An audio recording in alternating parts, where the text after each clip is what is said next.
Hi అండి, నమస్తే. Welcome to my channel Lakshmi Ramana recipes. ఈరోజు మనం ఒక మంచి టేస్టీ రైస్ రెసిపీని ప్రిపేర్ చేసేసుకుందామండి.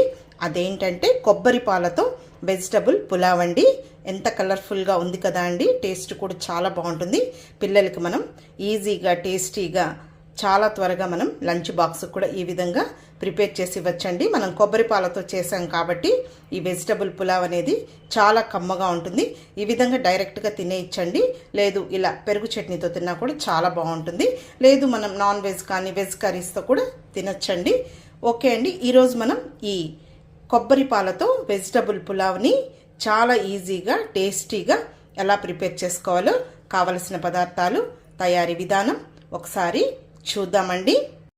ముందుగా స్టవ్ వెలిగించుకొని కుక్కర్ పెట్టేసుకుందాము. ఇప్పుడు ఇందులో ఒక 2 టేబుల్ స్పూన్ల నూనె వేసుకోవాలి. అలాగే 1 టేబుల్ స్పూన్ నెయ్యి కూడా వేసుకోవాలి. ఓకే అండి, నూనె వేడెక్కింది. ఇప్పుడు ఇందులో ముందుగా ఒక 1/2 టీ స్పూన్ షాజీరా వేసుకోవాలి.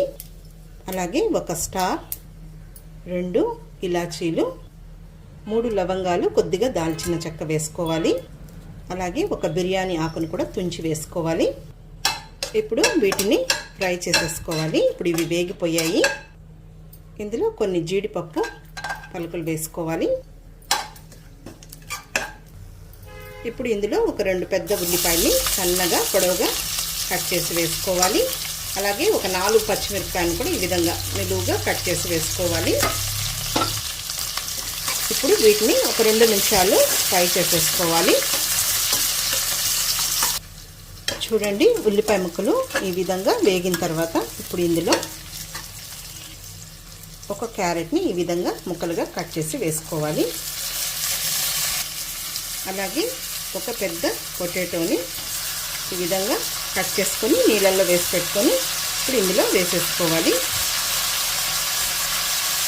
చూడండి, నేను ఈ సైజులో ముక్కలు కట్ చేశాను. అలాగే ఒక 4 బీన్స్ని కూడా ఈ విధంగా ముక్కలుగా కట్ చేసి వేసుకోవాలి.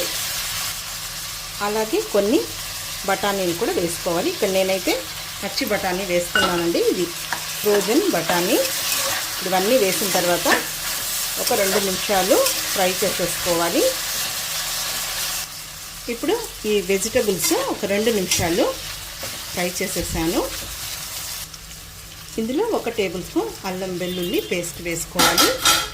ఇది పచ్చి వాసన పోయే వరకు ఈ వెజిటబుల్ ముక్కలతో పాటు ఫ్రై చేసేసుకోవాలి.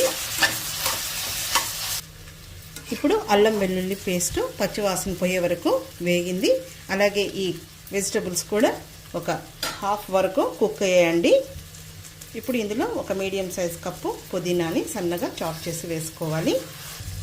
అలాగే కొద్దిగా రాళ్ళుప్పు వేసుకోవాలి. ఇదంతా ఒకసారి కలుపుకున్నాము.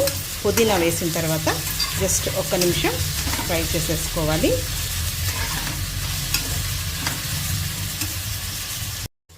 ఇప్పుడు ఇందులో కొబ్బరి పాలు వేసుకోవాలండి. నేను ఈ సైజ్ గ్లాస్తో 2 గ్లాసుల బాస్మతి రైస్ తీసుకున్నానండి. 1 గ్లాస్ బాస్మతి రైస్కి 1.5 గ్లాస్ కొబ్బరి పాలు అయితే సరిపోతుంది. ఇక్కడ నేను ఒక 3 గ్లాసుల కొబ్బరి పాలు వేసానండి. ఇది హోమ్ మేడ్ కొబ్బరి పాలే అనమాట. పచ్చి కొబ్బరిని ఆ వెనకలో ఉన్నదంతా కూడా కొంచెం పీల్ చేసేసుకొని చిన్న ముక్కలు కట్ చేసుకొని మిక్సీ వేసేసుకొని కొబ్బరి పాలు తీసేసుకోవడమే. ఇప్పుడు జస్ట్ ఇదంతా ఒకసారి కలిపేసుకోవాలి. ఇప్పుడు ఇక్కడ నేను ఒక 20 నిమిషాల ముందు 2 గ్లాసుల బాస్మతి రైస్ని ఒకసారి కడిగి నానబెట్టి పెట్టేశానండి. ఇప్పుడు ఆ బియ్యం ఇందులో వేసేసుకోవాలి. నేనైతే ఇక్కడ ఈరోజు బాస్మతి రైస్తో చేస్తున్నానండి. మీకు ఇష్టం లేకపోతే నార్మల్ రైస్తో కూడా చేసేసుకోవచ్చు.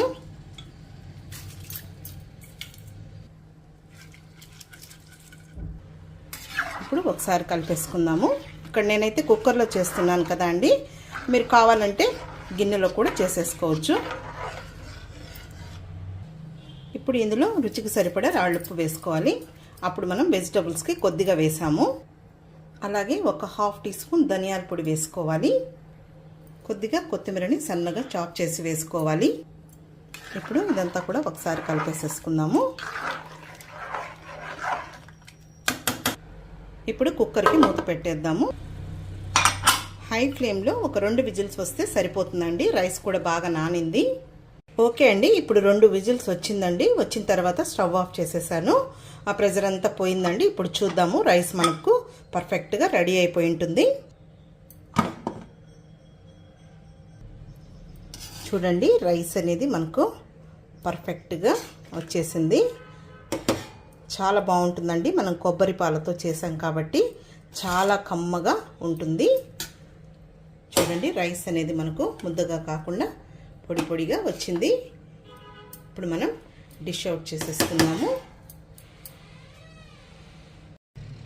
ఓకే అండి, ఇక్కడ నేను ఒక ప్లేట్ పెట్టేశానండి. వేడి వేడి ఈ కొబ్బరి పాల వెజిటబుల్ పులావ్ని డిష్ అవుట్ చేసేస్తున్నాను.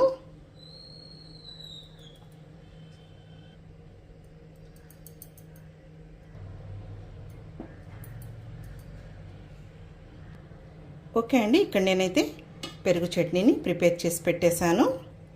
అంతే అండి, చూసారు కదా, ఈ విధంగా మనం కొబ్బరి పాలు వేస్ట్ చేసాం కాబట్టి చాలా కమ్మగా ఉంటుంది. కాబట్టి డైరెక్ట్గా ఇలాగే తినేయచ్చండి.